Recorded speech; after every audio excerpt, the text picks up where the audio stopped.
we rolling downhill? I don't know how we're gonna roll. We'll see how it goes. Okay. All right. This is Monday, August 27th, 2018. It's 4:30 p.m. and this is a work session. Good night, everybody. Or good evening, rather. We're going to roll right downhill tonight. First is a proclamation, National Library Sign-Up Month. Rhonda Freeberg will be handling that. Number 2 is a public hearing, consideration of an ordinance amending certain sections of Chapter 105, Garbage and Solid Waste, and Chapter 106, Collection of Solid Waste of the City of Burlington Municipal Code. First reading on that, Mr. Fitting. The proposed amended ordinance they have before you was worked on between myself, the city manager, and the city's attorney.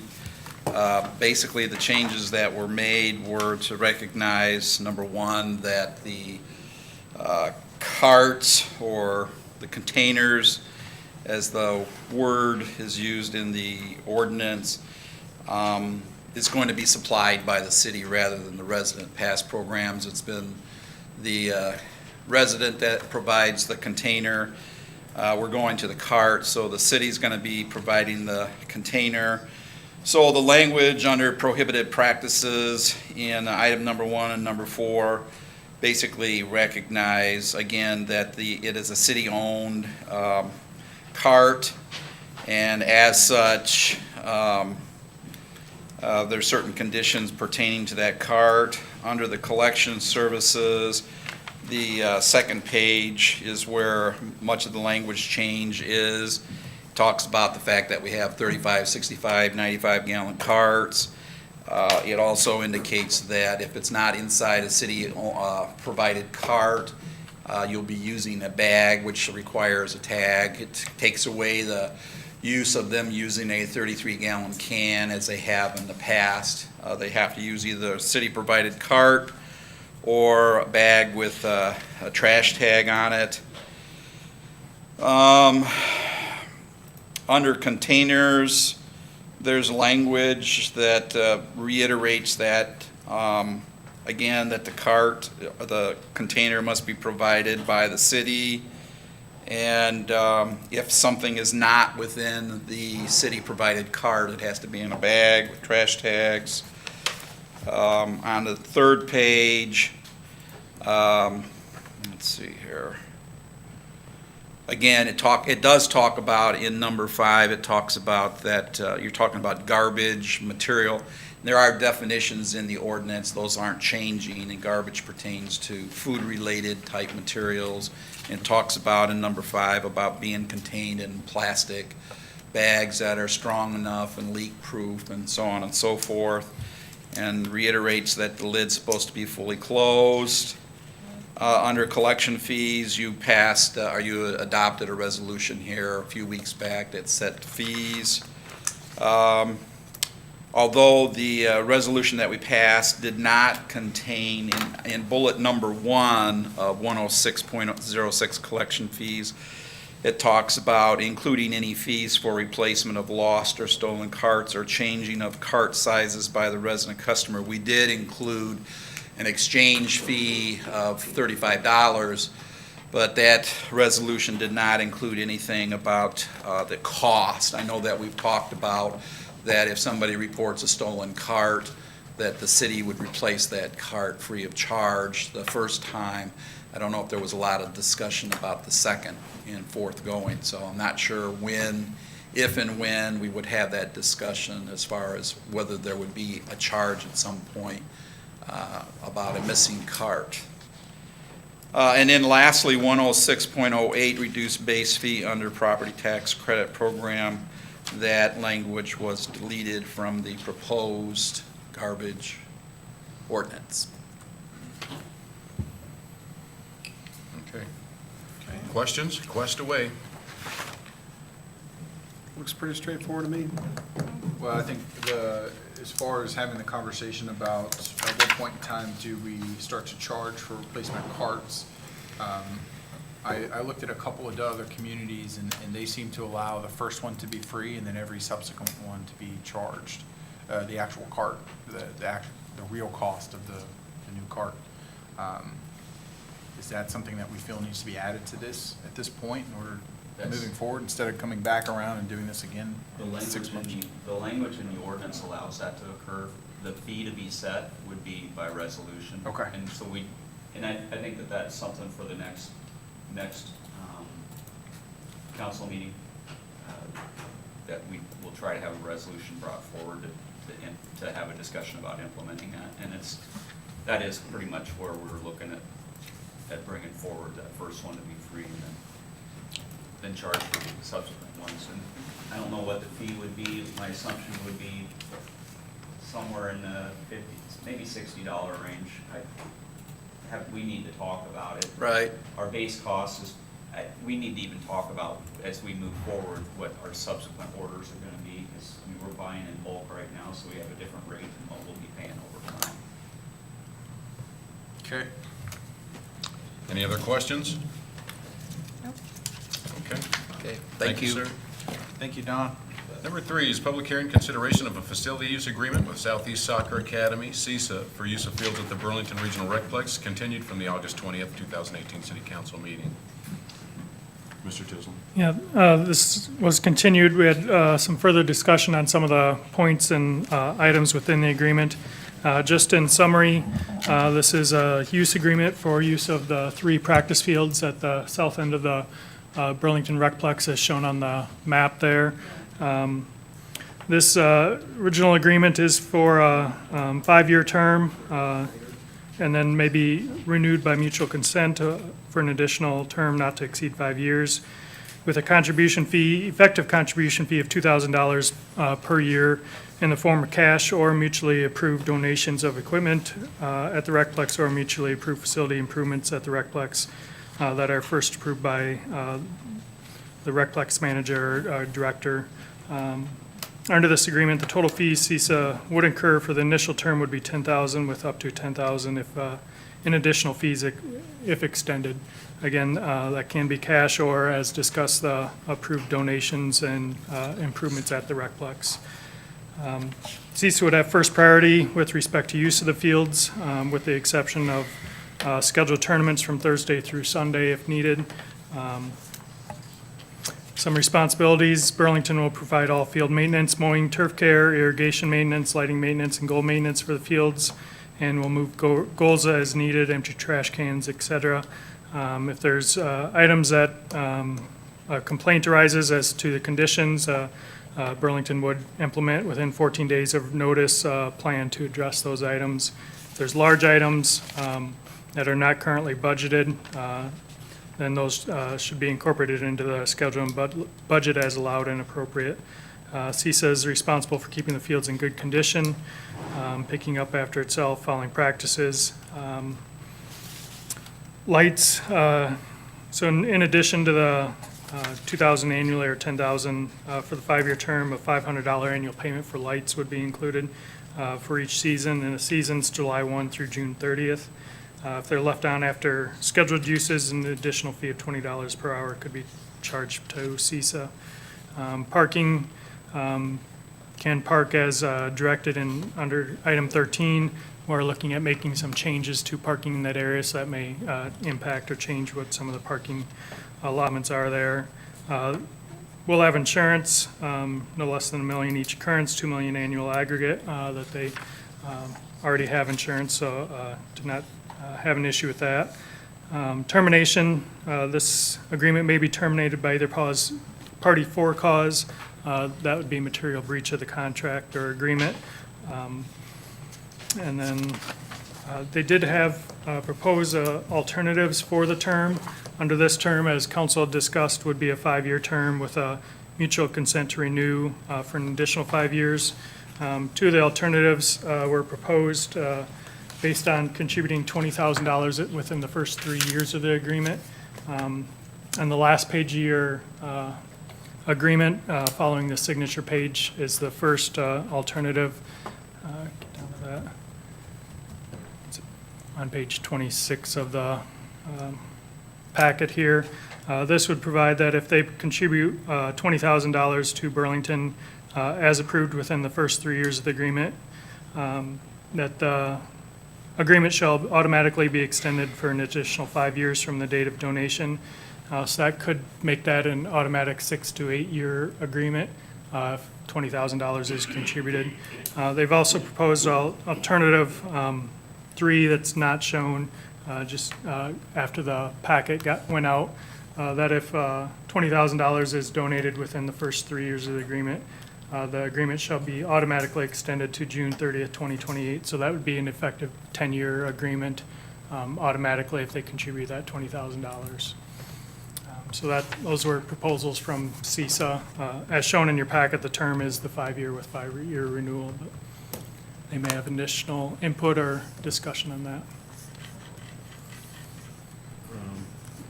Do we have anything else that needs to be said? I mean, the whole reason we were doing a 5-year was to make sure that we were covering our costs in the event that we had an increase within that 5-year period, right? So, Well, and, yeah, pretty I much. mean, but both of the alternatives really defeat that purpose. Yeah, I think a 5 with a 5-year renewal, that would be where I'm gonna be on it. You know, assuming everything goes well, and so far it has, it should go through smooth sailing, you know. I'm just not comfortable locking us in more than that time frame for a period of time. I'd be okay doing a 10-year agreement as long as we have the option to review. That's basically, we're doing with the 5 with But the if we- 5-year option. Hear me out, if we did a 10-year agreement, and then the only thing that we're allowed to change at the 5-year mark is to reevaluate and increase, somehow we gotta, if there's a overall cost to us, whether it's fertilizer or it's labor, or there's not some unforeseen expense that's related to those fields specifically, Yeah, you could have a national wage increase. So I think 5 years is max I'd go with 5-year. The gist is there for your 5-year, for your automatic renewal, everything's fine. But I wouldn't be comfortable going beyond 5 with a 5-year renewal. That's where I'm at. That's where I am. So we're not doing the alternatives, right? Is that what we're coming back to? Can I make a comment? Yes, sir. Absolutely. Yeah, Doug Ziegler, 2534 Cliff Road. The reason we talked about this, basically the same thing we've talked about in the past. Any improvement out there is going to be more than $10,000. Right. Okay, so we were going to have a hard time putting $20,000 into an improvement with a 5-year deal. So if it's a 5-year deal, you'll probably get $2,000 a year and we won't do any improvements. Because if we go in and let's say 2 years we put 20,000 in, and at 5 years there's no agreement, we basically paid $4,000 a year. So we have a $4,000 a year contract. So we're sitting here saying, all right, improvements, let's put it in within the 3 years, right? You guys get the time value of money, we put it in there, you get the benefit for a long term. Otherwise, we can just sit to the end and pay $2,000 a year. You guys can do what you want with $2,000 a year, but you're not gonna get a big chunk at one time to do a large improvement. So what were the improvements that you guys were planning on doing? Well, there's been several discussions. I mean, we would like ideally right now to light one of the back fields. Field 5 does not have lights. That would be our intent. Obviously, that has to be agreed upon with the Recplex. They've also come and talked about potentially another concession stand out back. You're not gonna build that for $10,000. You're not gonna do more irrigation out there or talk at one time about fencing that area. You're not gonna do that for $10,000. And we know the budget's tight, so how do you get those programs and those projects done without a big infusion of cash? Well, it's gonna be probably $20,000 no matter what you do. We know the lights already are anywhere from $16,000 to $20,000, just that alone. So if we want that project to happen, somebody has to pay for it. We're willing to pay for it. But if in 5 years the agreement ends, we So just you're- paid $4,000 a year. Okay, so you're wanting the 10, you're saying. We want the 10. We want the 10 and we want to say, all right, we will do this, we'll invest, but we want the agreement to basically reflect the cost that we're putting into the complex.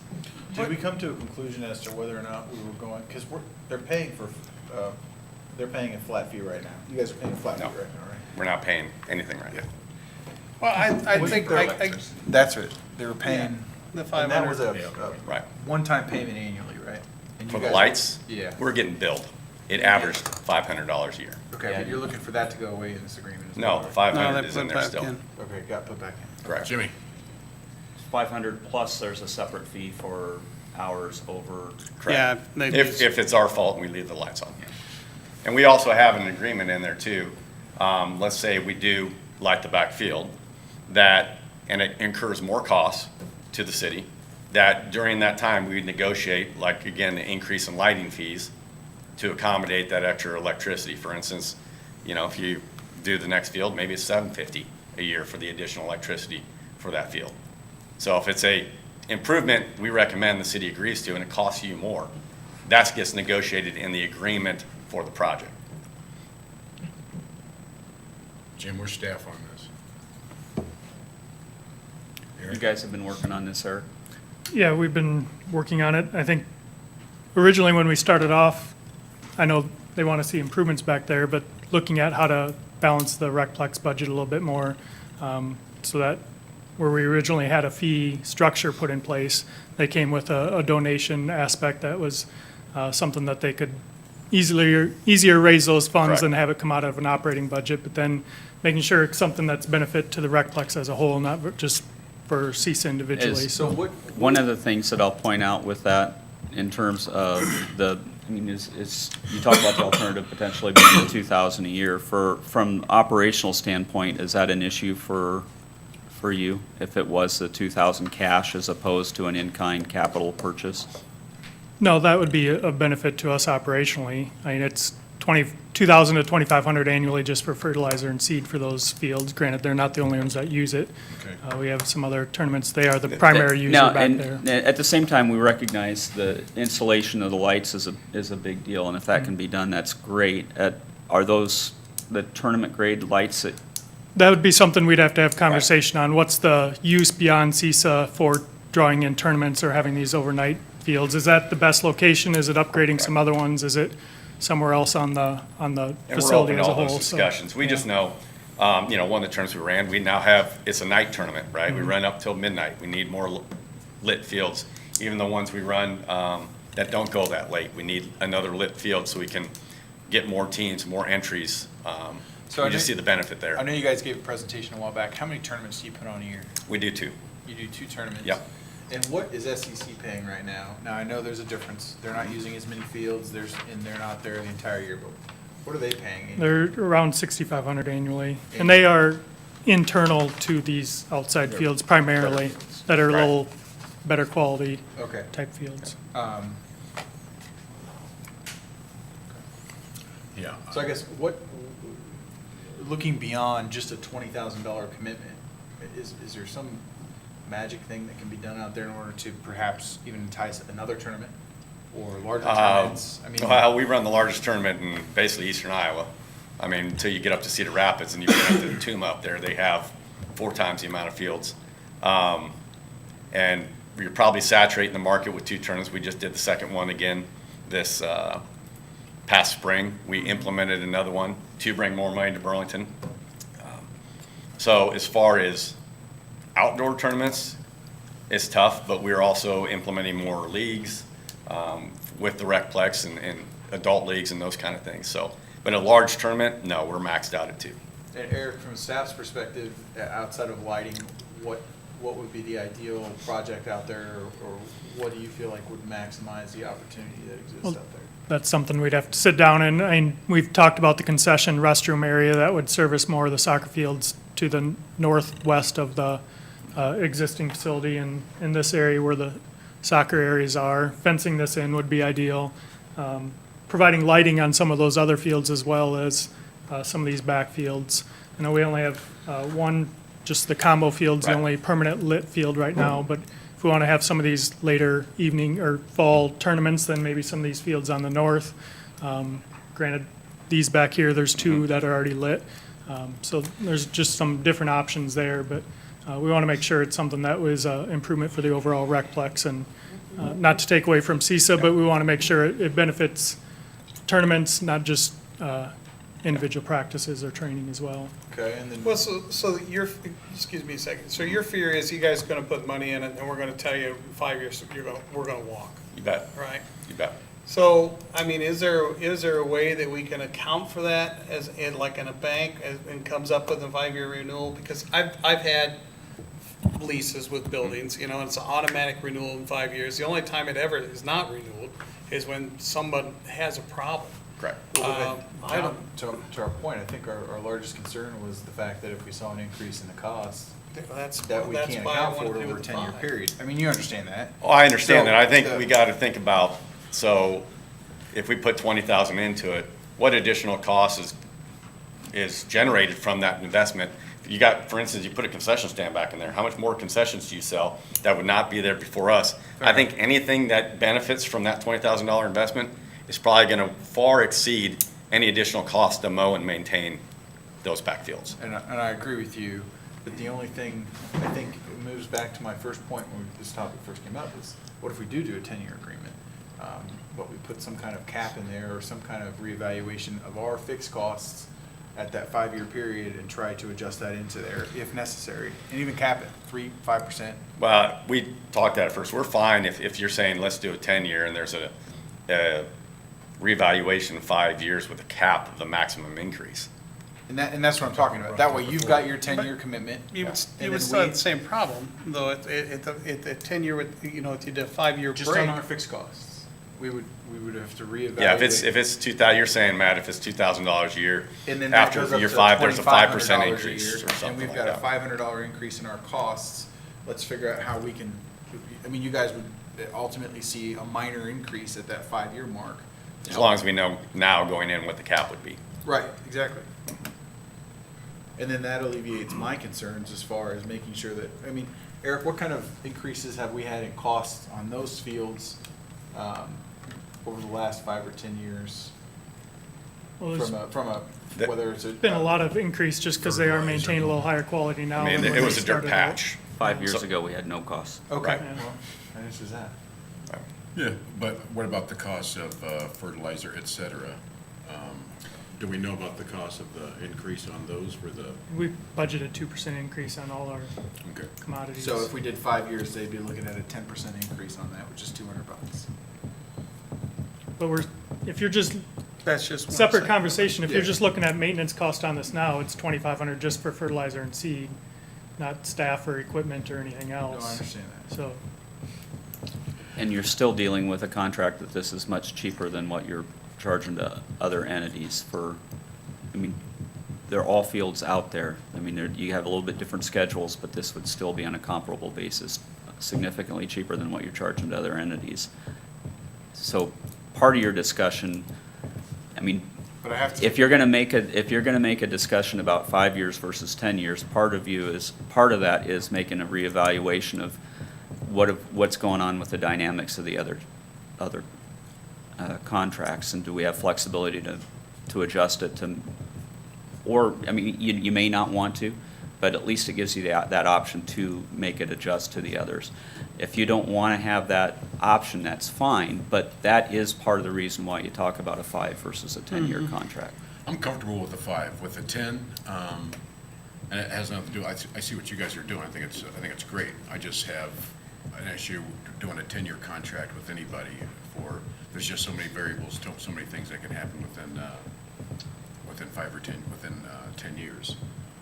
I'm definitely comfortable with the 5 and the 2, obviously. If there's something we could do with the verbiage that satisfies everybody with the 10, rechecking, but I just think it's kind of semantics, but. Well, I think the return for the city is significantly better with the capital improvement on the front end. Well, I hope so. But that's not gonna happen if we offer a 5. It sounds, from what it Correct. sounds. I mean, you just asked a question right now. Would irrigation been done if on those backfields, if we had a term limit on the green? I mean, our standing agreement way back in the day we did that was, hey, these fields aren't used anyway. You guys pay the irrigation. We paid that cost. We didn't pay rent, right?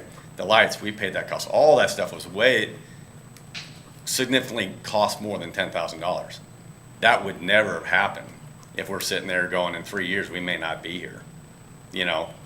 And But I'm that's just what saying, we're I don't asking right think- now. I don't think that's, you know, I really don't see that happen. Who, But you got a who's on the contract. council's gonna say that, you know, we don't want you guys to hold soccer I don't know, tournaments? but you're gonna hire new staff out there, and there's something else we talk about right here. Well, SCC's out there paying this. Well, somebody's gonna forget that we've already invested $80,000 into the complex before we stand here today. You guys know this, we've discussed that.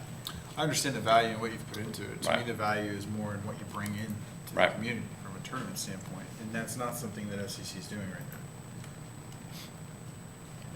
Okay, guys. Let's get down to it. Are you guys, who's, I'd prefer to see us move to a 10-year agreement with some type of reevaluation of an increase with a cap at the 5-year mark to cover our additional costs. a cap of, I think that has to be negotiated, but I think anywhere between 2 and 5%, or, I mean, I'll sit here today and say, if he's projecting 2%, if you want to do this and it's a 10-year agreement with the reevaluation and it's a 10% increase after 5 years, and it goes to $2,200, we'll do that. we're not recouping our costs on labor right now anyways. We're not recouping that at all. I mean, I think lights are great, but to me concessions make a lot more sense. if you're making money off of concessions, if it's If working. you're making money off, And, that's you know, right. those are variables still. Because I think if you're making money off of concessions, then over time, even within a 10-year period, that will lead to new lights, and that will lead to irrigation and things like that. I'm not sure how much money we're making on concessions at the Recplex inside. So I'm just saying. So let me just look at this, the term two alternative. So if your CISA makes a contribution of 20,000, so they make the contribution of 20,000 year two. And then you're saying that automatically extends for 5 years, so it'd be like a 7-year contract. Actually, alternate two, we don't agree with. You don't agree with that No. one either? Alternate three is a discussion that we had. We saw alternate two, and that's why we have an alternate three discussion.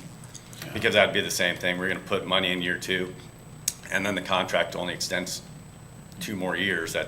We're basically in the same situation we're in. Yeah, because I'll be honest with you, if your frame of mind, hate to be argumentative, but if your frame of mind is, well, we're just gonna do the $2,000 and forget it, then I'm gonna say, well, then I'm not gonna approve the contract at all. Well, I understand that. You know, I'm just because- saying. Because, you know, I think it's been a good agreement so far, we're just trying to put some legalese to it now. Right. You know, and like you say, you know, 5 years from now, who knows, but I'll make you this pledge right now, you guys hold up your end of the bargain, I'll do whatever I can to make sure that goes through smooth sailing, whether I'm on the council or not, because I'll be more than happy to remind people. But if the threat is, well, if you guys don't do the 10-year, that we're only gonna pay $2,000 a year, then I'm gonna say, well, we're not gonna do the Well, $2,000 a year. Can I ask this question then? If you're comfortable with that this would be extended 10 years, and everybody's comfortable with that, I guess I'm questioning why there's the challenge of putting it on paper. Because we're putting it on paper for one thing, but we're saying we're comfortable with something else. I mean, a contract is a contract. We put down what we agree to and what we're comfortable with. So in 5 years, we aren't changing our minds. I mean, if you're comfortable with it now, then let's put it on paper. That's what a contract's for. Who's comfortable? I don't like doing over 5-year contracts, I don't. I can understand where they're coming from though, because there could be a complete turnover on council and staff. I mean, It would be I can pretty short-sighted. I can understand how people change their mind, especially on the council. I mean, it's all, I mean, if we were gonna, I think I we were would be gonna do this- comfortable with the cap and the 10-year. if we were With gonna do the- this right, the city would take the money and invest to make those fields pristine and make all the improvements and then charge them the same rate that we'd be charging SEC. Right. But we all know that that's not a possibility at this point due to the budget situation. If they're willing to make the financial commitment on the front end in order to improve it, for me, the return for us is better and makes up the difference of what they're not actually paying us. I don't have a problem with doing a 10-year commitment and having a 5-year reevaluation with a dollar number cap as to what we can charge them additionally annually at the 5-year mark for those increased costs if they were to be incurred. Sounds perfect to me. And a cap at, I think that should be I decided with think staff anywhere between $200 and, and $500, but I don't know what the increase has been over the last 5 years or since we started taking care of the field. I don't know. I doubt it's been significant, otherwise this I issue would have been up in I front of us. understand, but if I'm SEC, I'm listening to all that, I'm thinking, well, 5 years, I've paid 22.5 more. And if SEC puts together 2 large tournaments that pull people into the community on a regular Yeah, maybe basis they and will, I drop don't millions know. of dollars, then I'm willing to have the same conversation. Yeah. All right, so those two are in on a 10. I'm out. All right, I need a third, so we can move forward or. Well, basically, you're gonna have to go back to the drawing board to get that 10-year hammered out. You're gonna have to change the verbiage on that, but you can give it as a guideline, right? You're not gonna vote on 10 years tonight. No, Because you're but I gonna mean, have I to know change that we contract. want to go ahead and end this, so. And what makes you comfortable with the tenure? 40,000? No, it's not even that. It's just, I would just rather leave it at a 5. And, you know, I just don't think, I'm telling you, even if I was standing in your shoes, that's the least of my worries is you getting crapped on. It's just a matter of, it's 5 years, man. Everybody comes back in 5 years. We will have a new council, but what new council, even if they're all new, is going to poop can on CISA? Dude, it's not going to happen. It's not going to happen. Well, there should, But we can't move on it, it's not gonna happen, you know that. I mean, you can't have a contract and base it on it's not gonna happen. I mean, if you really believe it's not gonna happen, then let's do this today and say it's not gonna happen. I mean, that's kind of where we're at. Let's do this today. Thank you.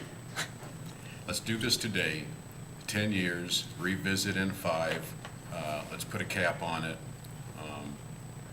Hey, man, I'm not trying to poo-poo on the hard I work know. you guys are doing, my friend. I know. I just got a job to do from this Yep. chair too, so. Yep. You didn't have me at hello, but you had me at the O, so there's 3. Figure it out, let's figure it out. okay. so you want to, we'll have to get this to our 10 attorney. years, 10-year revisit at 5, what's the revisit, or what, is there a trigger, or Some what? sort of It's a- just a reevaluation of our costs to determine what type of increase. But you're gonna have to And limit, that you're gonna have to limit increases- to this, to be fair to these guys, you gotta limit that cost to the same chemicals and stuff, not manpower. Correct, Right? correct. So you gotta limit And that. I will say for their planning that that limit will be a maximum of $500 annually. Does that sound reasonable? You're pushing, but yes, You- we can go with that. You mentioned tying, or comparing to SEC, is there any tie in here that they're continuing to host at least your annual tournament or something? That was- Yes, I When I read over this weekend, that was the only thing that stood out to me, and I'm glad you brought that up. There's no requirement in here that you continue to maintain a certain number of tournaments annually. And I'd like to see that language added to it. Because you're getting a better deal than any other organization in the community because of those. If you I would, guys if we're gonna decide do that, I'd like to agree to the monster match in the fall. The spring tournament was our first one. You never know with your first one, you know? It could change next year but if we continue to hold one tournament a year, I mean, that's what we've done for every year up to now. We could agree to that. I think that's fair. I think that's fair. Okay. Yep. Mr. Tisland, you good? Yeah, I just, timing wise, we'll have to get this to attorney, get it back Yep. to you guys. I don't know if it'll be ready for Monday, so we may continue to the following meeting. I Okay. just don't want to, Well, if it's gonna be a 10-year partnership, I just assume we take our time and do it right, so. Yep. All right, let's Okay, let's we get appreciate over it. and done with. All right, Thank you, thank sir. you. Thank you. Okay, number 4. I'm looking forward to one of these tournaments. I'm gonna come check it out. Thanks, guys. All right, Are you thank you. gonna put me on the team? You know, you're gonna be starting. Don't leave me hanging, man. Don't leave me hanging, bro. All right. Motion for preliminary adoption of a second reading of an ordinance amending ordinance number 3129, being an ordinance creating the D-Wall Plaza PUD plan unit development by making changes to the section 3B land use design criteria and section 5 50-foot buffer park. Mr. Tisland? this change again only reflects to the land use on Lot 7, as shown on the map there, which is in the southeast corner of the DeWald PUD. This would allow residential use, including multifamily residential, on this lot. as well as maintain a buffer between Lot 6 and 7, similar to what's on the backside of those properties on Lawrence Drive, separating the commercial to residential. It is zoned residential to the north. Village Cooperative is just to the east of this property. There is a lot of residential in this area. Based on zoning specifically, this makes sense from a zoning standpoint. I know there's some questions raised as far as what's compatible with the airport. We don't have any specific regulations or requirements in our code at this time on that. But that's where we're at with this. It is just allowing residential on Lot 7 and then a landscape buffer between Lot 6 and 7. Right on, right on. You guys got any problems with that? No questions on that No. one. Okay. One Number 5. note on that, there is the height restriction. We did mention to, I guess, an individual that stopped in looking at, that's discussing the site, developing it, get with Mary and make sure they fill out that form so that they are aware of it, those that are considering this lot. Okay. The biggest concern I had, and I listened to the meeting from a couple weeks ago when this discussion came up, nothing that we're gonna do there is gonna violate the FAA regulations, correct? Our PUD that we amended back in 2014 was intended to be more restrict than the FAA height restrictions, and that's the language that was put in our PUD. Maybe something we need to just compare our actual language to theirs, but we amended our PUD in 2014 to be more restrictive than the FAA height restrictions. And whatever building goes in, we still have to approve. Yep. Right on. I'm Yeah, good with it. we have to get all the building plans and get the heights and elevations before we sign off on that. And we, Is this something that we can just move forward to a final reading, or do we have to continue to go through? I would recommend that you not move it. Yeah, I would go through. Yeah. Okay. We good? Yes. Okay. Number 5 is a preliminary adoption of a second reading of an ordinance amending various sections of Chapter 97 Industrial Pretreatment Requirements of the City of Burlington Municipal Code. Don? Don, I'm just gonna say, I always notice the people back there always smile when you get up to talk because they're not having to get up as much as you do. I don't know what that's about. What's going on back there, fellas? Guys and girls? I don't even let It's what I call Don the wants peanut to know. gallery. him sit at the table. I know, they don't even let them sit at the Don't table. really have very much to say about this. It's basically two things, a reevaluation of the plant's capabilities, limitations of the processes to come up with new local limits, which is regulating the total loading that goes to the wastewater treatment plant. Right on. So as not to upset, cause pass-through. That's what the purpose of the local limits are. There is a trickle-down effect where you have residences which you really can't control, you've got business offices which you really don't control, and then you've got your industrial users which you do have control over. And so if you're gonna, these local limits, more than, twice as many of the limits were tightened down as opposed to those that were actually loosened a little bit, and you have to come up with a means to ensure that the facility is protected. So the local limits are there. It will result in some tightening of some limits that are issued to our wastewater in our wastewater permits to our significant industrial users. The second part of the improvements are some language changes that U.S. Environmental Protection Agency want to see included in our ordinance and ultimately in our permits issued to our industries that ensure we have legal authority and we have the ability to regulate and to work with the industries and bring them into compliance when and if there is an issue. The EPA has spoken. You guys have any questions? Okay. Waive reading or? Huh? Yeah, we're. Willing to fast waive? track that one. Would you like to Yeah. waive this one, James? Let's fast track that one. You were ready to waive it last time. Hey, man, when the EPA speaks, what's the point of playing around with it? That's how I feel, but whatever. All right, we're good. Number 6 is a resolution awarding contract for the 2018 Depot White Boxing. Mr. McGregor. Good evening. You don't have anything in your packets as of yet. We received bids today at 2 o'clock in the afternoon. I will have to have my architect dissent some of the information and give me back a recommendation. But the tentative low bid is $172,063. There was an alternate also bid and spec'd out, which in the base plans, the windows around the arch there was just getting the window panes replaced on the bottom with some patching of the framework.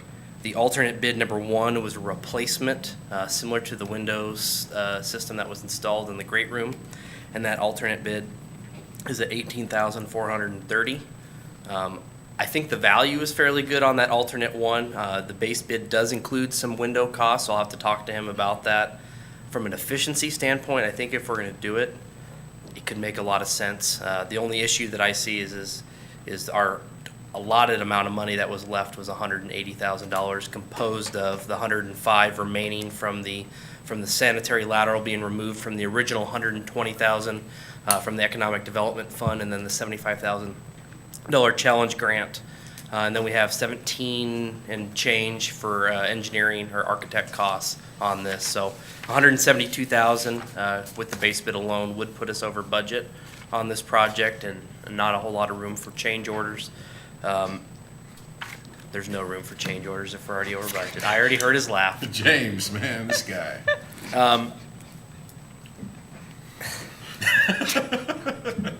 I don't know if there's anything we can value engineer out of this. There was some mechanical work that got added to it.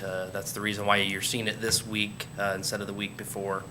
So I'll have to talk with him, with them tomorrow to see if there's anything that we can try and dial back, or if we do have a potential leaser of the property, and to see if there's any cost that they could absorb in this project. But it's unfortunate that's this high bid, but it's kind of the work we're in. Do you think if we bid it at a later date, that number would be better? Because this original, that original estimate was put together, what, 3 years ago? That was me putting it together for budget season, so I wouldn't put much weight on what I put together. I mean, it was estimates based on a previous contractor. I'm not an architect. These guys took a real dialed-in look on things, and I think I remember asking for like 150-some thousand, and Economic Development put in 120. So I mean, if we were going to do it right, I think we probably should have more money in there just to make sure there's no. I saw the great room renovation and the amount of change orders that came with that. Just because when you're renovating something that's that old, you just run into things that you never could have expected to plan for and to put into a spec. So there's not a lot of room, to move things around. I just don't know what the right answer is. Let me talk with the architect tomorrow and You're see gonna have if to dial there's, something back, brother. and I don't know what that would be. Well, by the same token, we're somewhat committed to doing it, whether it's whoever we lease it to. If you ever want to lease that thing, it's gonna have to have some money put into it. Oh, without a So, doubt. but- it does get to the point where, want the project to be complete. I'd really feel a lot better about it if we had some lease terms together on the potential leaser prior to making these commitments. Yeah. But I don't know, that's probably, how far away are we from that?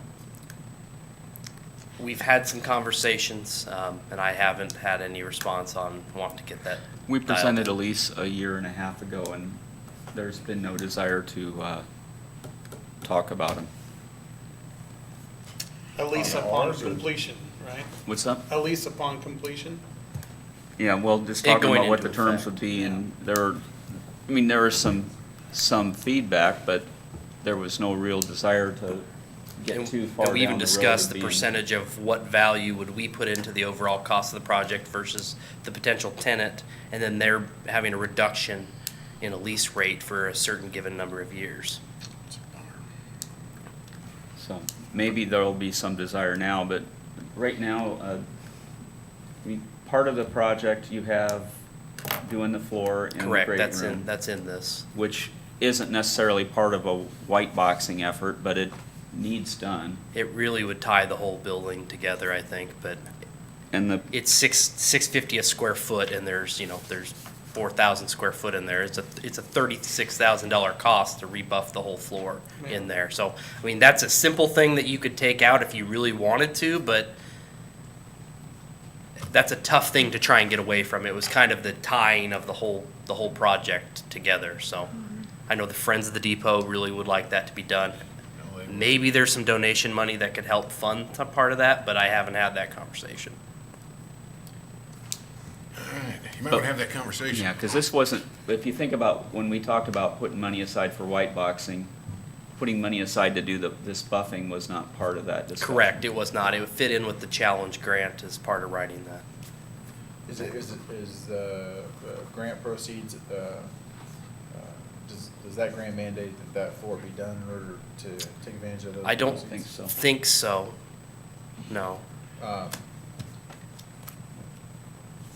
I think, Well, I get, for me, I think we do need to have some kind of bare bones lease agreement, or at least some terms worked out with the person that wants to do the dining room, because if not, what we need to do to recoup is start telling somebody, hey, we're gonna have this white box ready to go, who else wants in here? I mean, I'm really excited about Yeah. the white boxing. I'm optimistic about the potential leaser. However, I think we have to do our due diligence, and part of that is sitting down with the potential leaser and making sure that whoever that is, they understand that once this is done, that the lease needs to Go. come, it needs to be signed fairly quickly. Otherwise, we've invested money into a building that still remains vacant, and we can't. Prior to award? Yeah, well, I don't know if it's prior to award. We're gonna do it regardless. Yeah, we're gonna do it. Because once you award, you are committed Yeah. to doing it. I'm I mean, fine you could awarding break the it. contract, but No, I'm fine there's awarding materials it. that will be purchased upon award of that. Fine awarding at this point. Yeah. I'm just thinking about down the road, because Yeah. I'm about doing it, but I'm thinking down the road, we need to have some kind of agreement worked out. So when we're done, there's a process to go forward. And if he's not gonna, whoever is not going to do it, They're working on that. then we can get someone else. They're working on that. Okay. Are we good with the resolution? Yep. Yes. Thank you, ladies and gentlemen. Lady. Okay, brings us to our proposed consent agenda. Number one is a resolution approving nuisance abatements for various properties. No problems there. Number two is a resolution approving final acceptance and release of retention monies for site improvement work on the new police department building. We all gotta pay it. There was like 2 or 3 on that, wasn't there? Yeah, it goes through, Yeah. 4, 2, 3, 4. Number three is revolution, Prince on the Revolution. Number three is a resolution approving final acceptance and release of retention monies for general construction on the new police department building. Number four is resolution, why do I keep wanting to, revolution. Resolution approving final acceptance, final payment, and release of retention monies for electric work on the new police department building. Number five, just if you guys want to say something, but I think you would. Number five is resolution granting permission to sign off on correspondence and forms required for the Iowa Economic Development Authority for the Locust Basin Sewer Project. This is required for CDBG funding? Yeah, we did something similar for the facade project, just gives alternate signatories if needed for that, sign-offs on forms. Right on. You guys good? Number six is a resolution adopting public notice affirmative fair housing policy. This is Same same, just making sure we have it updated for the CDBG. This is related to the Locust Sewer Project as well. Good, guys? Yes. Number seven is a resolution approving a memorandum of understanding between the city of Burlington, Iowa, and the city of West Burlington, Iowa for the construction of Agency Street Rise project. Mr. Mack? I'll throw a map up here, so that way it's a little easier to talk about.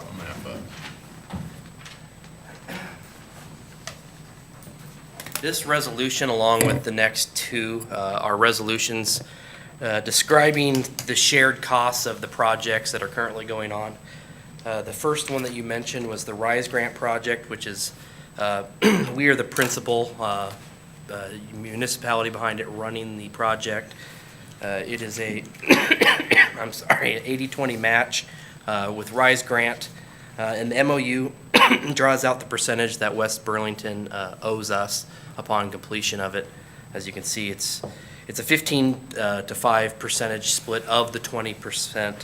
So we're at about 287,000 of contribution, where they're at 95,000. And so you see that's the orange or more yellowish portion of the Agency Street project. That's currently our project, but The city boundary line's in print. West Burlington is on the north half of the road, we're on the south half of the road. So that's the reason why there's that cost shared between the two municipalities. Questions? I have a question about that particular intersection, West Burlington Avenue and Agency. I had somebody say something about how the north and south lights do not allow for very much time for traffic to flow. It's on a timed right Yeah. now. Camera detection or detection in general was not spec'd out on that. We've had some issues with the contractor trying to get that completed. That's how I'll put that. Okay. Yeah, I didn't know if anyone else had heard any complaints about that. We probably I'm should sh- look at the timing of that more it's than anything, something but that it should will be still- resolved with the camera it's detection. something that will get completed, whether it's done as part of this project or done. As a separate project bidded out. And it'll be better because the agency, Roosevelt, and then the frontage road, and then West Burlington Avenue, those three will be coordinated Right. at the end of it. Yeah. But unfortunately, without the camera detection, you can't coordinate them if there's no way to detect any vehicles. So it's on a timed loop. Is this a complete streets project? I mean, are we, it's gonna have 2 lanes and a center turn lane? It already does, yeah. This is the Agency Street project that's almost complete. Okay. We good? Yep. All right. Brings us to number 8, resolution approving a memorandum of understanding between the City of Burlington, Iowa and the City of West Burlington, Iowa for the construction of Mount Pleasant Street Overlay Project. Mr. Mack. This is the complete street project. This was the I think at the time was an STBG or one of the acronyms for the DOT project, where we received $1 million in grant funds. In there, you can see that West Burlington actually has a larger share of the quantity of road being resurfaced than Burlington does. It's in percentages right now because Agency Street is near completion, where this project is just starting to gear up. So we have it just broken down in percentages. We have cost estimates of what it was bid out, but that dollar figure can change with different change orders and quantity adjustments. Where you can see we're at 43% of the overall cost, and then West Burlington's at 57%. So that's the asphalt project from Roosevelt out to Gear. That will be a 3-lane road with the center turn lane and then 2 bike lanes. That's how it'll be configured at the end of it. You guys good? Yep. Yes. And that's the purple. I didn't Right. explain that.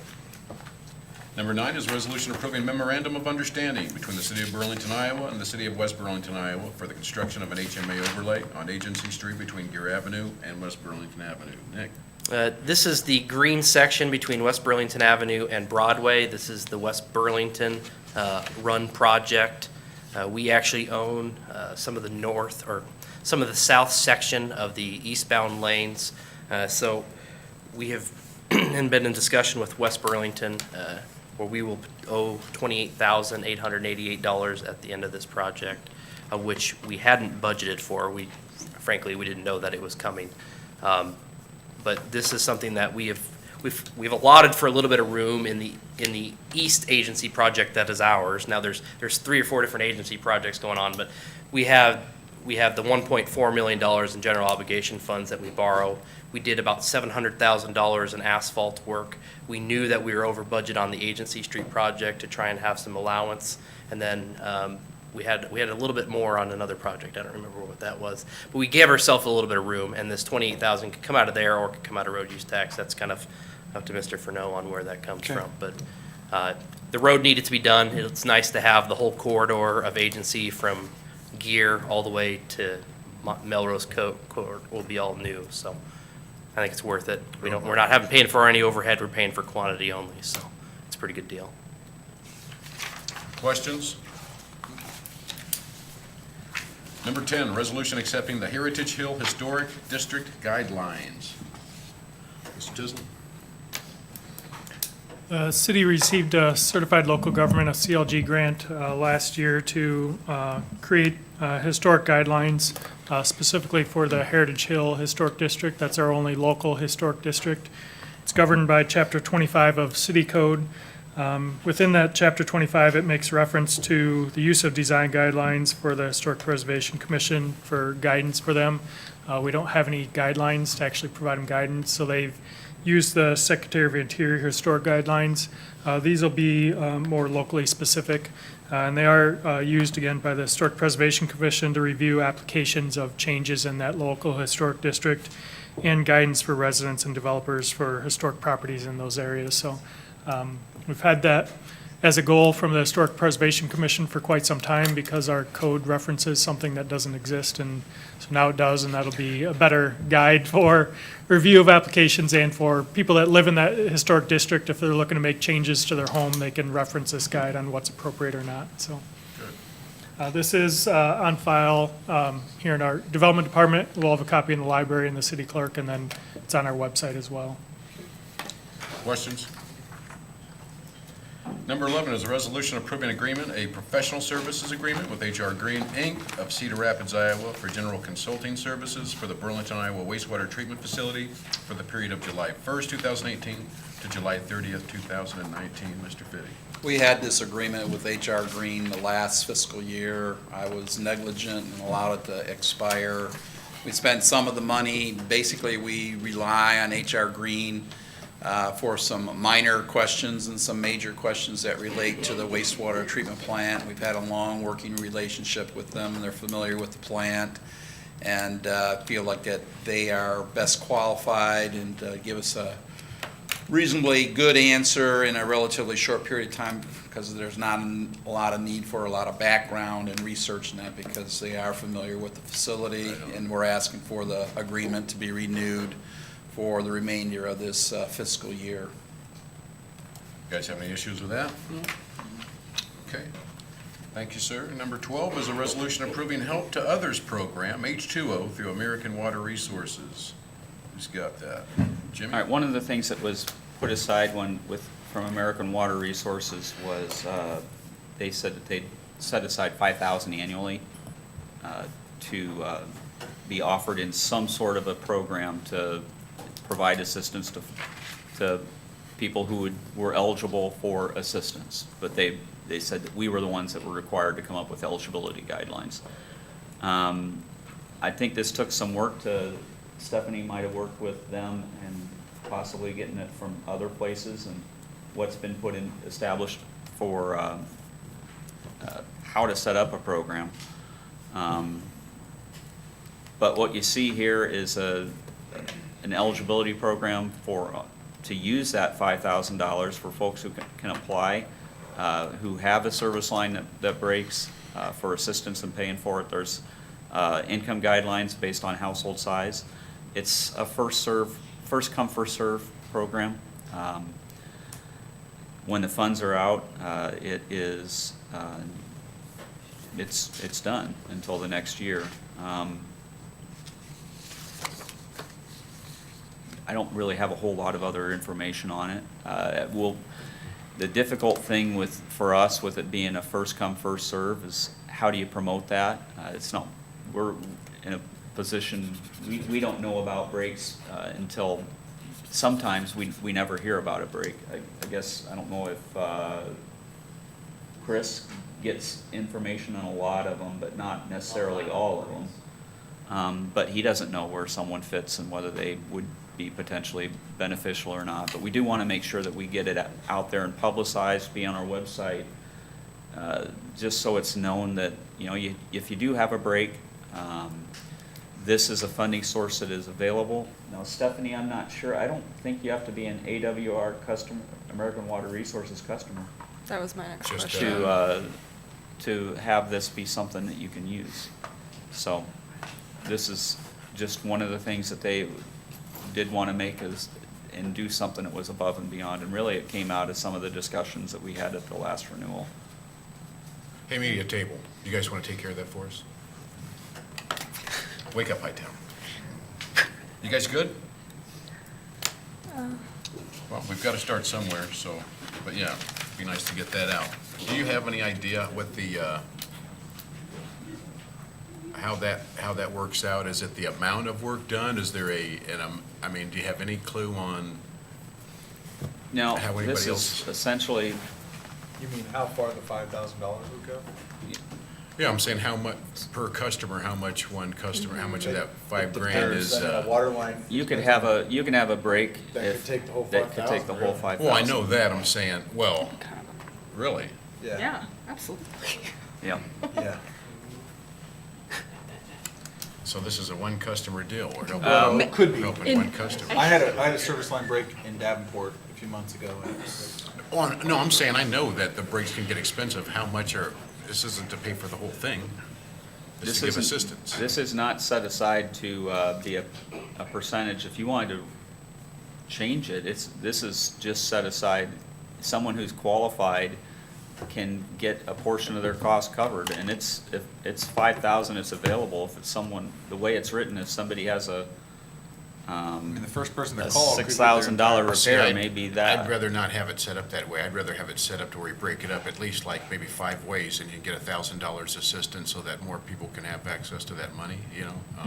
I To agree. get a little bit more help. I agree with that, but then is there anything that says the money rolls Nope, over? This does not roll over. That's the problem I'm thinking of, is if there's only one break and, or, you know, and someone only gets to use $1,000, you know. Oh, what if we just limited it to like 25% per household? But then- The program isn't set up that way. It's not, Basically, okay. if somebody, it's almost like they're gonna have the insurance. So we would have them fill out that form, they tell us what's wrong. We would call American Water Resources and ask them to fix it. Then they take it from there. And they spend the $5,000? Yes. Okay. Yeah, so to say we break it into $1,000 increments, I don't think they would So do that. it's literally gonna be first come, first serve. Right. And it could be just one When person. they might only have or- one. It's most likely gonna be one. We do have breaks that are less than that, but, It's too you know, bad we can't I had break my that water up, though. line replaced and it was 1,500, but it was also in a perfect location. Yeah. And I made sure that they charged you extra. You good? Good. Yeah, I guess so. That wasn't in this town. All right. Number 13, a resolution approving the street sign disposal policy. Mr. McGregor. I've always wondered. Yes. So the policy in front of you, I created because we were asked to donate a street sign, and I said, well, I never even thought about that. And I went back and realized how many of these we have. So this was taken down because it was damaged. A lot of times, the other ones are taken down because the reflectivity no longer is viable. We throw this in a scrap pile. We probably get $2 to $3 worth of scrap price out of it, if we're lucky. The policy calls out where we would be selling these. We would inventory them. We would decommission them from operation. Right on. In the policy, it also states that you shall not put it up in any manner that would conflict with other traffic control. For instance, stop signs are fairly popular. You shouldn't put a stop sign at, at the edge of your driveway or in the middle of the street or something. I mean, we'll confiscate it.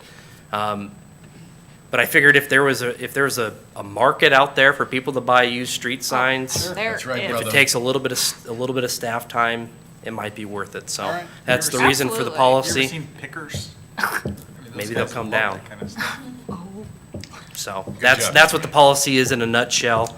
They would sign off and get a receipt, and I'd say the price, $25 a pop. I'd like to There's have some that. signs that are bigger, stop signs are significantly bigger than this, but, People will start putting orders in. so, I'd like to anyway, have stop signs. we will, upon approval, we'll get an inventory of some sort, on the web, and then some sort of way that we can organize it on our end. Yes, sir. And then as people potentially are willing to do it, they'll come out to Public Works, and I don't know where exactly they'll be at, but it's not like we're gonna have a store or anything, but we'll have an inventory on a pallet somewhere. Monetizing something with yours, that's great. Absolutely. Good job. Anyway, Yeah, oh, maybe we can Nick get just a broke the new. mic. no, We can use money for a new mic stand. Fix one problem, break another one, cause another problem. Okay, good deal, Nick. Yeah. Number 14 is to set a date for a public hearing for September 17th for consideration of an ordinance amending section 100.6.2 D, determination of stormwater utility fee, right-of-way of chapter 100 stormwater management, drainage systems utility of the city of Burlington Municipal Code. Let's move on to discussion items. Treasurer's report number 1. Stephanie or Annette?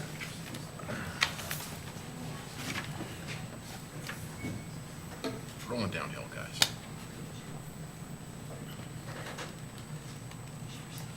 Annette, class of 87? So in the packet is 2 treasurer's reports again, it's June, that's updated through the 21st. There's just a few entries now that we're waiting to make, so most things have gotten put back, but there's a hotel motel payment, our lost true-up, if we get one. Yeah, I know, there won't be, but I gotta do like the internal service funds, vehicle maintenance, and property maintenance entries aren't made yet, because we're waiting to get through this month. And then some receivables that will go back that we've collected in August. The only other thing that I wanted to really point out on that one was that there was a transfer done in the sewer fund to the sewer mainline repairs, so that will not be a deficit balance in that 5453.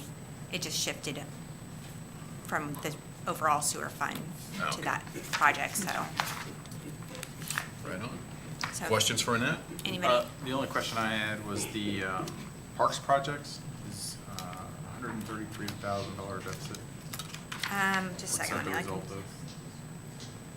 This trail is 99,000. Yeah, okay, so that's timing though. We get different grants, so like a REAP grant, we get $150,000. Matter of fact, we got one today. Okay. So it just hasn't got put back there Okay. yet, so again, waiting on some receivables. Yep, that was the only thing that I saw that you didn't bring up that I had a question on. Yes, and I forgot that we got a check today.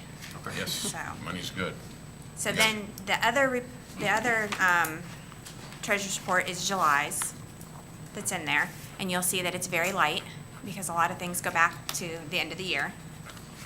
I mean, so overall, there's nothing unexpected. This is typical for July. Again, on the capital projects page of the thing, a lot of it's timing of things that, waiting for funds to come in, or it's grant funded and it's all reimbursement basis. And then there's one in here for the Public Works facility, and that's the beginning of the roof.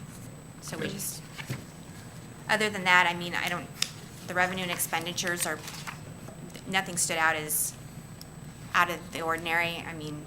We get a lot of lease payments for Otter Island, and that's one of the numbers that you'll see on there. That's got 14% of our revenue in 1 month, and that's because those are all leases that start July 1st.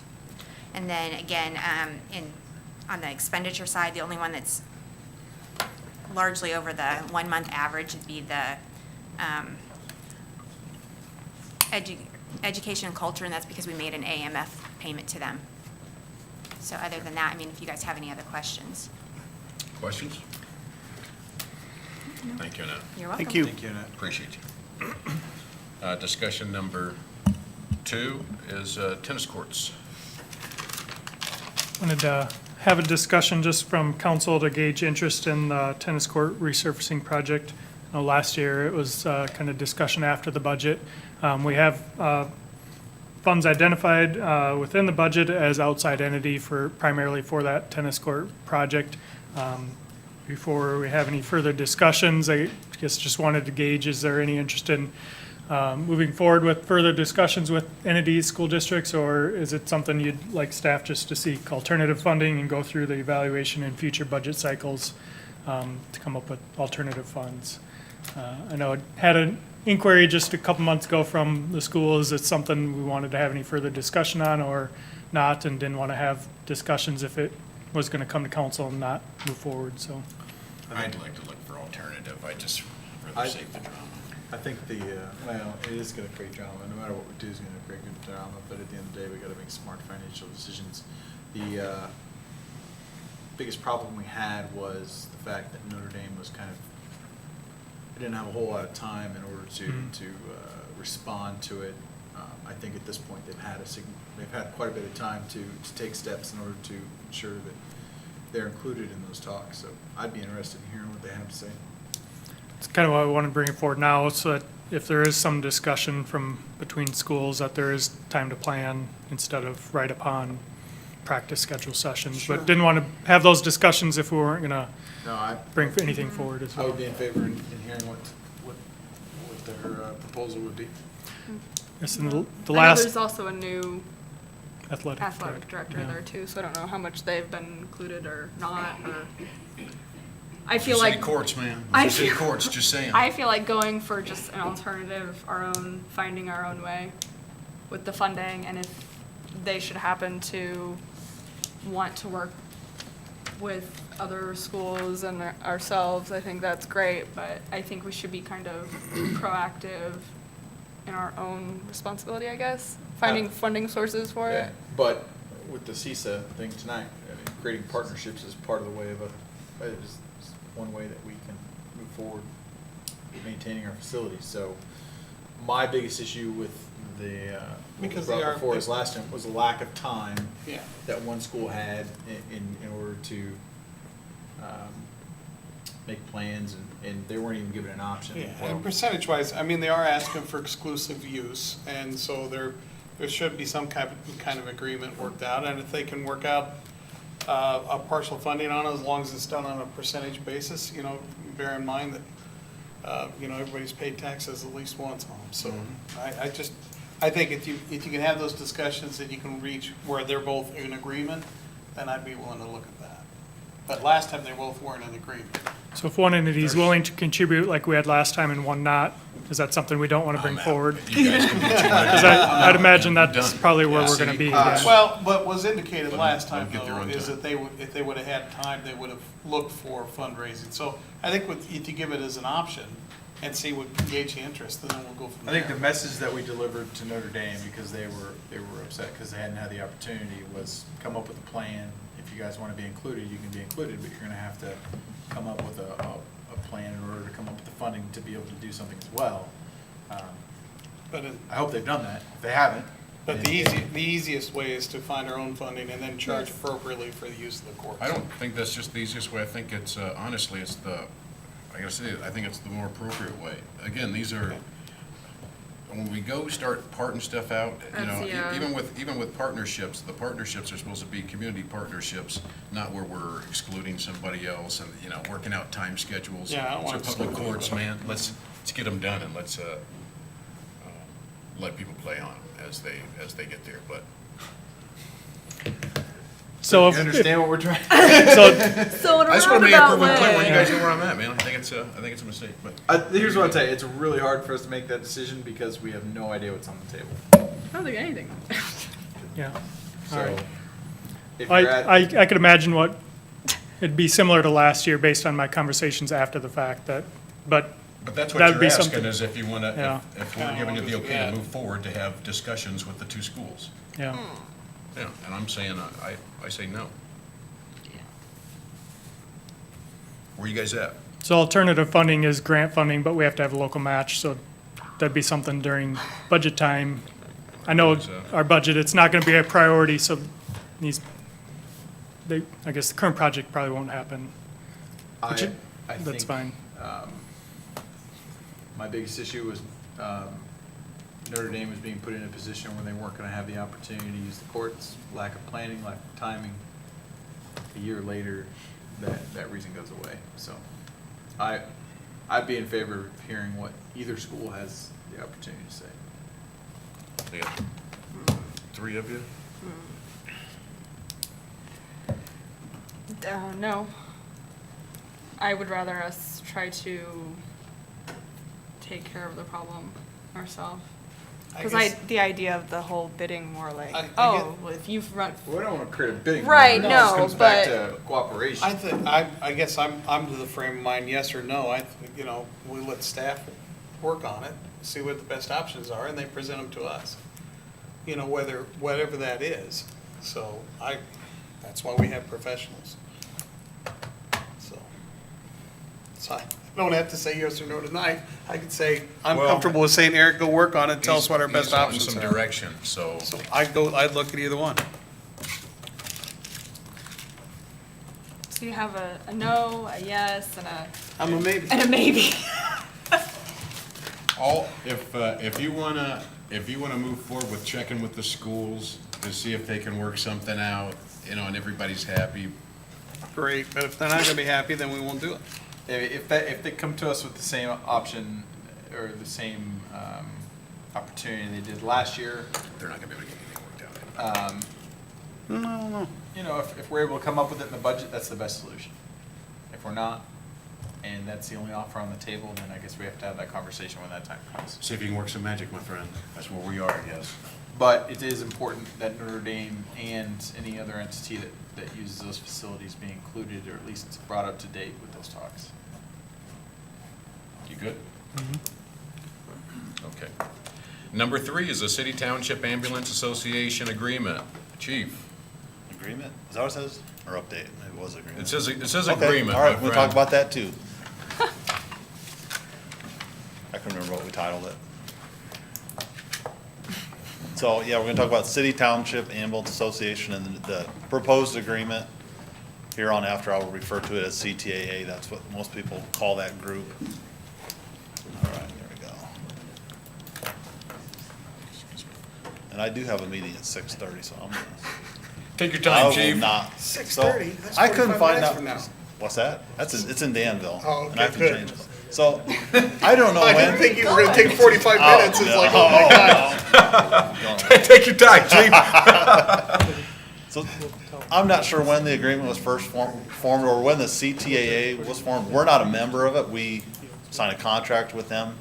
The members are West Burlington, the Quad Townships, which is Flint River, Tama Union, Concordia, Danville Township, Pleasant Grove Township, Middletown, and Gulfport. So all those combined, that's the CTAA, and they contract with Burlington, the city of Burlington, or Burlington Fire Department to provide ambulance service to their community, so the transport side.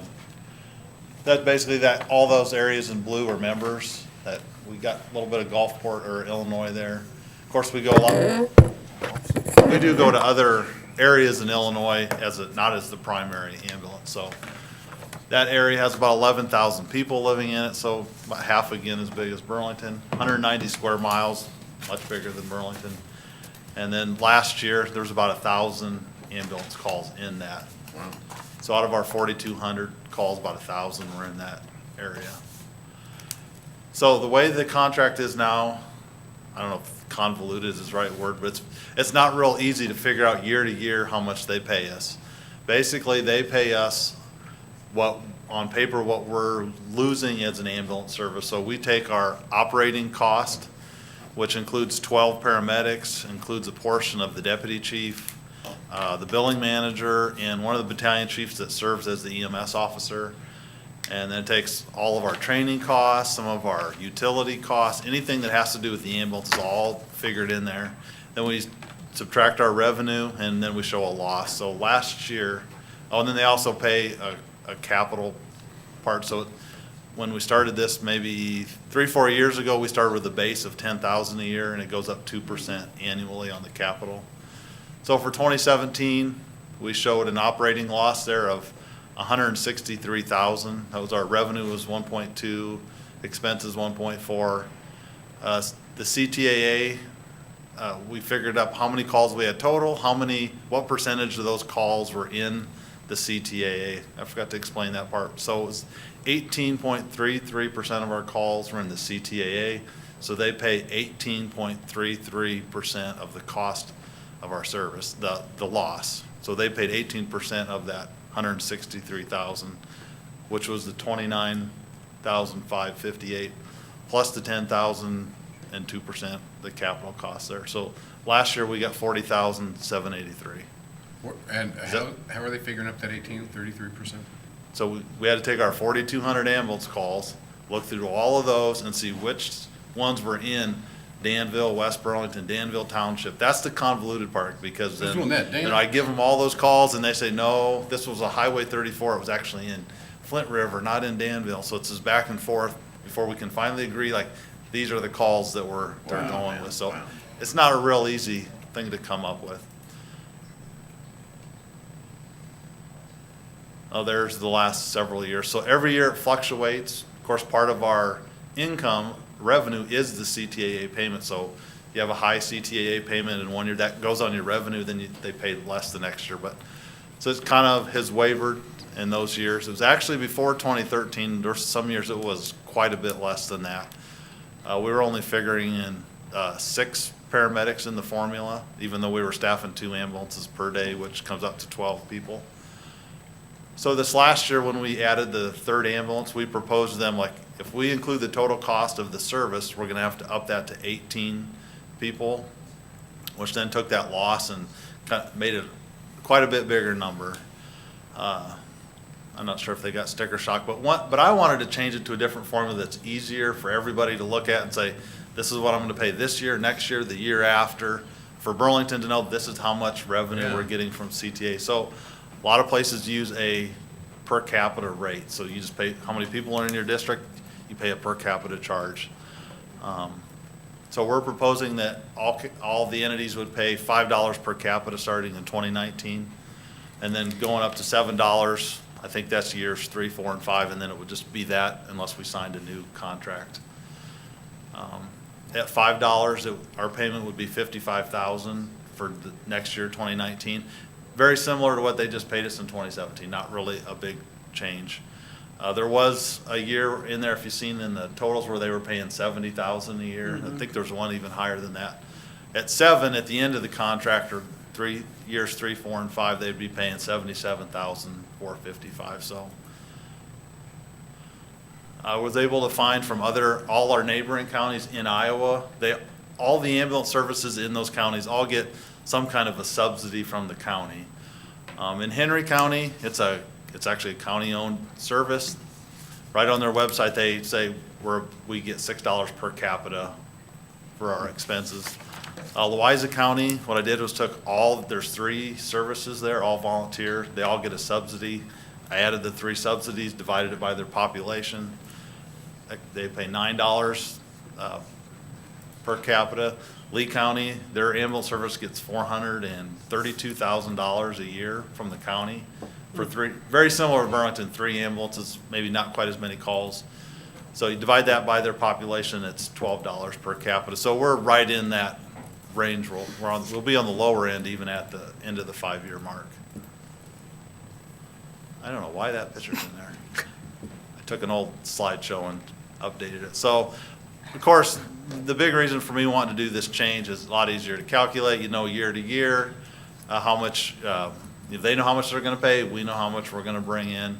And then we've had a lot of questions from other areas, especially from Henderson County. Hey, could you maybe take over this portion of the county? And we never know what to tell them, how do you figure what to cost? We can't just do it for nothing, but this will at least give us a basis to say, you know what, here, we're charging $7 per capita. Well, Is there gonna be a way to track this to make sure that down the road, we're still, even after we hit that $7, that we're still coming out okay? Are we gonna show that we're making money with the ambulance service? I don't know that, when we're putting 12 people in that budget, now, that'll be 18 if we do a true accounting of the ambulance. So there's 3 ambulances per day, so 6 times 3 shifts, that's 18 people. I don't know that that's gonna show a profit No, ever that way. I guess where I'm at is, is there a way for us to still go through the process of seeing what percentage of calls? Oh, yeah, That's what I'd be Right. interested in, because if the calls jump from 18 to 30%, yeah. then we need Right. more money. Oh, yeah. That's what Yeah. I think, is that where Yeah. you were at? That's right, my Right, friend. yeah, and it's easy to track that year to year. We've been right around the 17% mark, 17 to 18% every year for a number. That's actually a 3-year rolling average is what they use. That's where the 18.33 came from. He's gonna miss the end. That's the end of it. If you have any questions about how that contract works, it's been a good partnership for us. Do you think they're gonna, have you talked to them? Do you think they'll Yeah, I approached, agree they to have that? actually the West Burlington mayor, he's the administrator of the contract, so I have met with him. I'm gonna send him some documents and then he'll give it to the other CTA members. I am meeting with the Flint River Township people tomorrow, and then of course, I have a fire meeting tonight, and I'll broach it with those Okay. entities there. So there is a little bit of a cost shift from, say, West Burlington pays the bigger share now. That'll be divided up a little bit more amongst the other entities.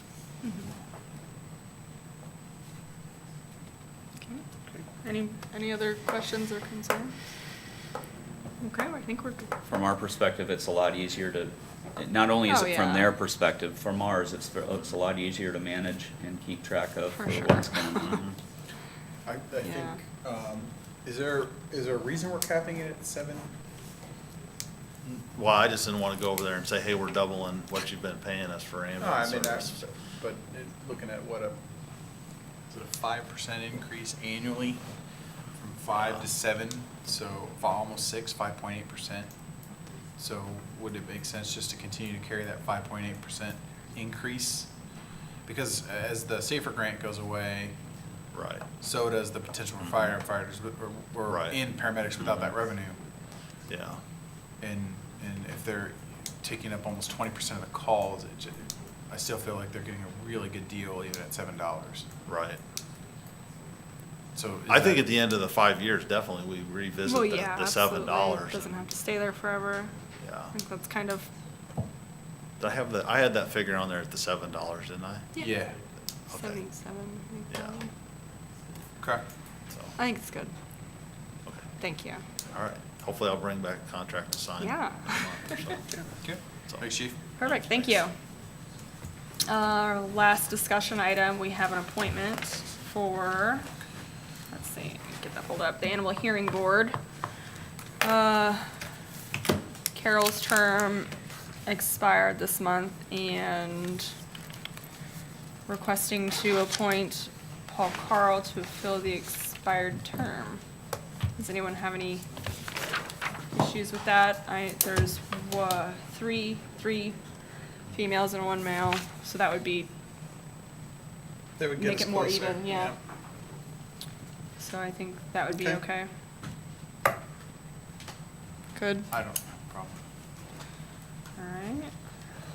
And, hello, Mayor, Whoa. we are done. We got on appointments? Yep, we're done. We're Yeah, done. just want to say thank you to Mr. Carl. Appreciate you stepping up. Yeah. All right, let's go ahead and wrap this up. Mr. Tislin, closing remarks? Just a reminder of the Brownfield area-wide planning, public open house tomorrow. Give a recap of the final findings and the plan to date. This will be the final public open house on the plan. It's at 5:30 at the Public Library tomorrow, Tuesday. Encourage all interested, especially those interested in downtown and redevelopment, to come and attend. That's it? Okay. Counselor? I don't have anything. Counselor? This weekend is Heritage Days. I don't know if anybody else has any more information that they could share on that? Well, I can. Anyone more I involved? can. Heritage Yeah. Days is this weekend. Oh my, Well, goodness. it starts Friday night, there's 2 bands, and then Saturday, there's music 10 to midnight. There'll be family activities downtown, like fire jugglers, stay away from them. Sweet. And Civil War reenactment and a bunch of other things. Plus, they'll have free hot dogs at noon down at the riverfront. So go down and get your hot dog for free, and beverages, of course, and Pepsi and water and everything else, so. I don't know how excited I am about having fire jugglers downtown right now. Heck, you can hold your hot dog over there and cook it for you while they're juggling. Right on. Too soon. Anything else, MPT? We've got Friday Fest going on. I think is it the last Friday Fest? I Or don't- second to last, maybe? Second to last, Second to last? I think. All right, so if you have your tickets for that, you can still use them. And then Farmers Market, of course. We're coming up on the end of that, kind of. I mean, September 27th, but still, there's not that many more Thursdays left. Take advantage That's of them. all I have. Counselor? I'm good. James? Next Monday is Labor Day, so council meeting is on Tuesday. Please remember that, folks. Paint-a-thon is going to be occurring this next week. The city does do one house. We do our painting, I think, on the majority on Thursday, weather permitting. So those of you who are involved in groups throughout the community, hopefully I encourage you to participate where possible with the paint-a-thon efforts. That's all I had. Doesn't look like anyone back here has anything. Well, I guess I do have one quick thing. I got my, my trash can. I figured we couldn't go in without talking about trash. I got my little survey to fill out, and yeah, I mean, I knew what it was, and it was pretty easy to do. You just, whichever one you want, and send it back. Make that noise again. Well, I will tell you. Interesting. I will jump in there. I was gonna say something earlier. I had several people say they did it online, Don, said it couldn't have been simpler. Oh, So, yeah. that's. One thing that had come up with, one thing to just point out and remind folks, the fee that's listed on that survey. Thank you. Is not an additional fee on top of the fee it's already on your water bill for garbage service. It is in place of. So those who choose the 35-gallon container on that survey will have the same charge on their water bill that they currently have on their water bill. That seems to be something that has been missed a couple of times. Now you got me. What do you want? You just woke up, Don. I just wanted to say that that should not be their only reason for choosing the 35. And every call I field, I encourage them strongly to go to one of the 3 sites where we have the carts. They can look at them. There's a 2-sided piece of information there that have little bullet points, I think, that are very important to take in consideration before you make your choice. There's also a picture showing an acceptable cart and an unacceptable cart. And I strongly encourage them to look and go look and read the information before they make the choice. It is somewhat a marvel to me that as much as we've discussed it, our media sources have covered it, there's still some misunderstanding about it. And And even it's out there. afterwards, there's still gonna be some The public. misunderstandings, but. One thing I do want to comment on, and I hope it gets reported, is that the 35-gallon can, while it is 2 gallons bigger than the 33-gallon can that people use now, that the design of the can, because it is so much more narrower, is not going to be conducive to a lot of stuff that people are currently putting in their 33-gallon can. And I think a lot of people don't realize that. And when those cans get dropped off, they're going to be extremely disappointed in the fact that you can't even put a large pizza box in that can without it causing a problem. So I want to make sure that that's notated in. It's on the 2-sided form, it talks about that. So But you can fold pizza Read boxes, it. just want to let people know But that. You can fold it, it's important cardboard. Because it's gonna, I think a lot of people are gonna be disappointed in it. Don't choose That's why on they the need to basis go of look. cost. Again, I'll read it what Don said. Go check them out. You can go to the library, you can go down to the wastewater treatment facility, or you can go out to Public Works to check it out. So make sure you get yourself informed and find out for yourself and make the proper decision. So you still have time to do that. I just want to also reiterate too, this is a new school year that just started up, and just want to remind everybody, just be mindful of that. You know, the kids in the morning, I saw some people boogieing down Division Street past the high school. They forget when it's school is in session, it's 20 miles an hour there. So just be mindful again that school is in session, and carry yourself accordingly on that, or I'm going to send the police chief to your house. Is there anything else before we close? James? Would point out the Tama building is still, the investigation is still going on.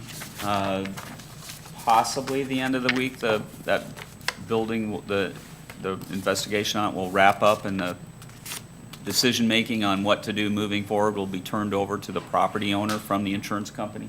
There isn't a guarantee on that, but that's what they're tentatively looking. Our staff is working with the developer as he gets to where he has control of that building, to get an idea what the expected time frame is and what steps they're going to be looking to do for cleanup and what they're using that site for in the future.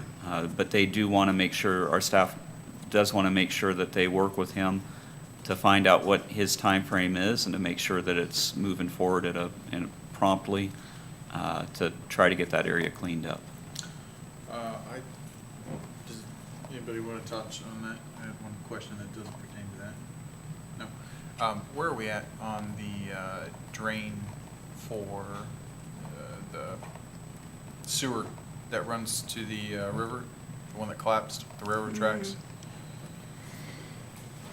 Now that the water's down, have we been able to access that? We had pre-construction today, so they'll start moving in some fencing tomorrow around it.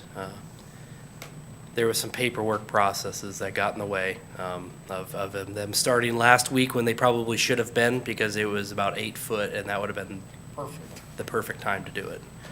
The river level looks like it's holding out at about 9.5, 9.6, which is still going to be good for them to work on it. They probably have to put some stop blocks in there. But I just saw a schedule. I will forward that in my Friday type update. Are we still sitting with the same number right now? What do you mean? Didn't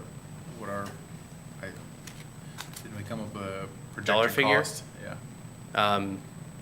We bid out the permanent fix at 247, and the quantities for the emergency repair, the emergency like section of 130, it, wasn't it was 130, or it was 109 and then 36,000. So you're about $145,000. So, and there's still some conversation yet with the rail that has to happen. So. Okay, Be nice. thank you. Also, did you have anything else, James? Before we close out, just so you know, we're missing a council member tonight, and just want to let Linda Murray know that our prayers and our thoughts go out to you. She lost a family member over the weekend, so just remember you in our prayers, and that's why she's missing tonight. Anything else? Amen. Okay, we're dismissed.